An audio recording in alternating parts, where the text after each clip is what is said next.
ફરાળી વડા બનાવવા માટે મિક્સર ગ્રાઇન્ડરમાં આપણે 1 વાટકી જેટલો સામો અથવા તો મોરૈયો લઈ લઈશું. 2 થી 3 ચમચી જેટલા સાબુદાણા લઈ લઈશું. અહીં મેં આ વાટકીના માપથી મોરૈયાને લીધો છે. જે જ વાટકીથી આપણે પાણી પણ મેઝર કરવાનું છે. આ રીતનો આપણે મિક્સર ગ્રાઇન્ડરમાં તેનો લોટ તૈયાર કરી લઈશું. હવે આપણે કડાઈમાં 3 વાટકી જેટલું પાણી ગરમ કરવા મૂકી દઈશું. પાણીને આપણે ઢાંકીને સારી રીતે ઉકળી જવા દઈશું.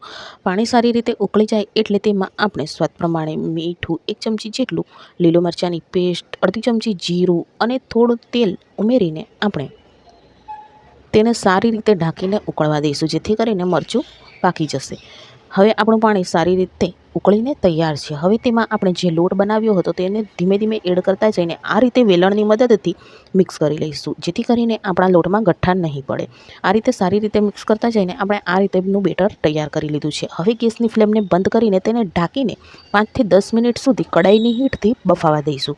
હવે આપણું મિશ્રણ સારી રીતે ઠંડુ થઈ ગયું છે. તેને સારી રીતે મિક્સ કરી લઈશું. હવે તેમાં આપણે 1 થી 2 મીડિયમ સાઇઝના બાફેલા બટાકાને હાથની મદદથી મેશ કરીને લઈ લીધા છે. તેમાં 1 થી 2 ચમચી જેટલા સિંગદાણાનો ભૂકો લઈ લઈશું.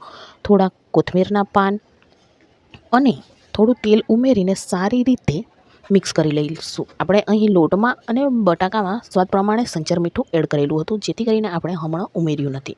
હવે હાથને તેલ વડે ગ્રીસ કરીને આ રીતે મીડિયમ સાઇઝના વડાને આપણે હાથની મદદથી થેપીને બનાવી લઈશું. બધા જ વડા આપણા તૈયાર છે.